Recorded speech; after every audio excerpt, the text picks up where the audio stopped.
State Penitentiary. Karen Parks, Fox 45 News at 10. Another hot button issue in Maryland, slot machines. In just over 6 months, voters will finally get to decide whether to legalize them. As John Rydell reports, opponents of slots have officially launched their campaign to defeat that referendum. Maryland shall make no law restricting the free exercise of slot machines. Huh?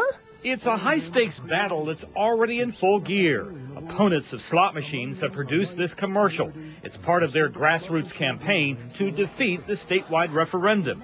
They're led by State Controller Peter Franchot, who's taking aim at Governor O'Malley and state lawmakers who support slot machines. When the pro-slots forces tell you this is a choice between slots or higher taxes, consider the source. Other opponents call expanded gambling in Maryland morally wrong. Should we support the sale of drugs to build hotels? We say the answer is no. We say the same no to having slots to pay for what some consider to be education. But Governor O'Malley calls slots the final part of Maryland's budget solution. Taxes were increased by more than $1 billion last fall. But supporters say legalizing slots will eventually generate an extra $600 million a year.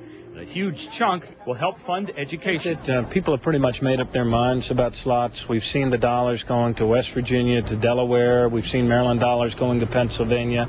And I think most Marylanders want those dollars to stay in Maryland. And I think opponents of slot machines say they expect to be heavily outspent by the national gambling lobby. That's why they say they plan to take a more sensible approach in soliciting support for their side. But we have the internet now. We have different ways of connecting with the voters.